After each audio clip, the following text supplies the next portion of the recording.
Welcome to page 3 from chapter 1 in Jesus' Course of Miracles.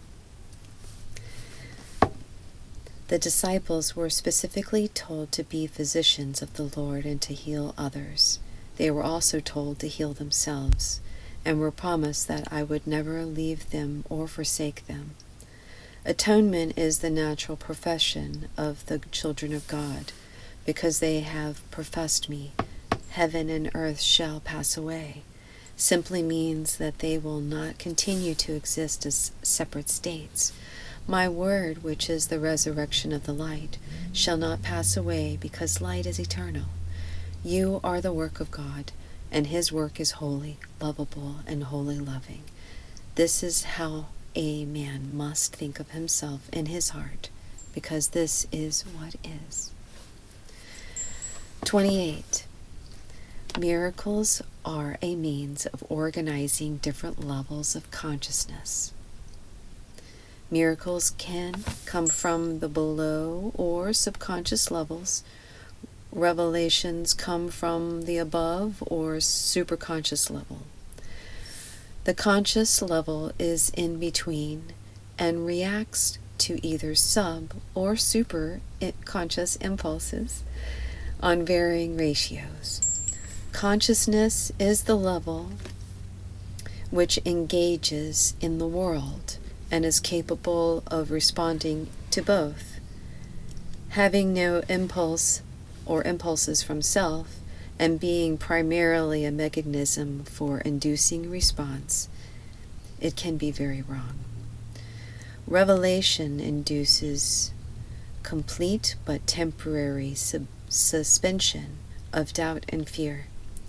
It represents the original form of communication between God and His souls, involving an extremely personal sense of closeness to creation, which man tries to find in physical relationships.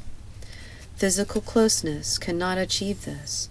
The subconscious impulses properly induce miracles, which are generally impersonal and result in real closeness to others.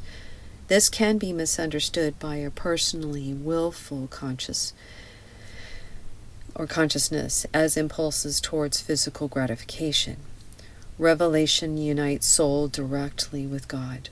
Miracles unite mind directly with each other. Neither emanate from consciousness, but both are experienced there. This is essential, since consciousness is the state which induces action, though it does not inspire it. Man is free to believe what he chooses, and what he does attests to what he believes. The deeper levels of the subconscious always contains the impulses to miracles, but man is free to fill its more superficial levels, which are closer to consciousness, with the impulses of this world, and to identify himself with them. This results in denying himself access to the miracle level underneath. In his action, then, his relationship also becomes superficial, and miracle-inspired relating becomes impossible. 29. Miracles are a way of earning release from fear. Revelation induces a state in which fear has already been abolished. Miracles are thus a means, and revelation is an end. Miracles do not depend on revelation. They induce it. Revelation is intensely personal and cannot actually be translated into conscious content at all. This is why any attempt to describe it in words is usually incomprehensible. Revelation induces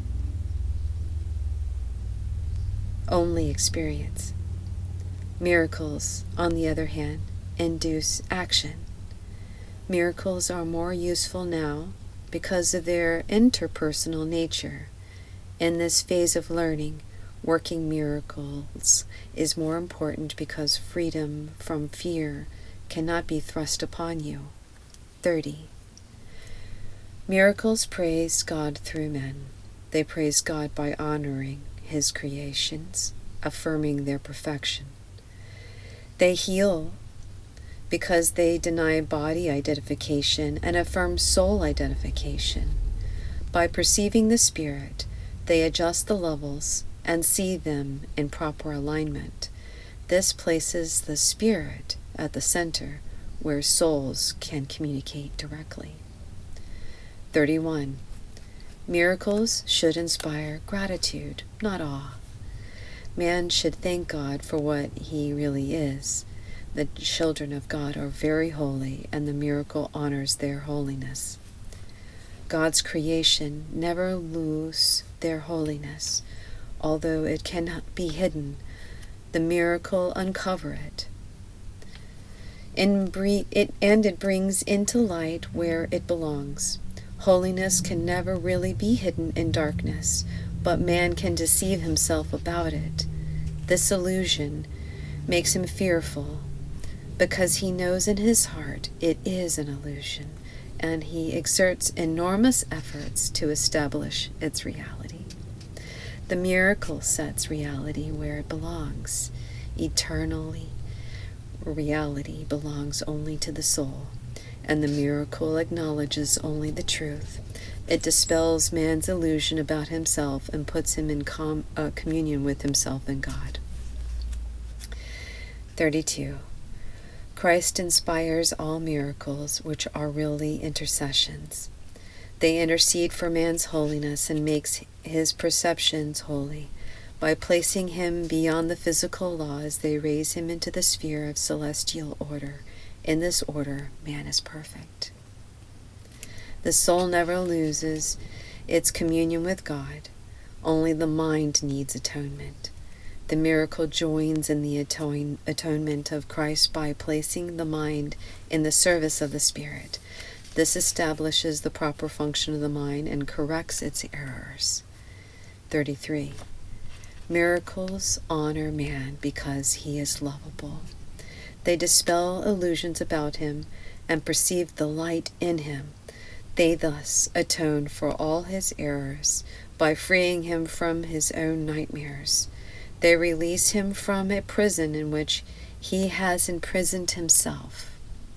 And by freeing his mind from illusions, they restore his sanity. Man's mind can be possessed by illusions, but his spirit is eternally free. If a mind perceives without love, it perceives an empty shell and is unaware of the spirit within. But the atonement restores the soul to its proper place.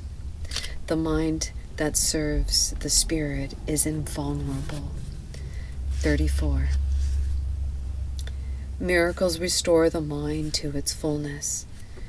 By atoning for lack, they establish perfect projections.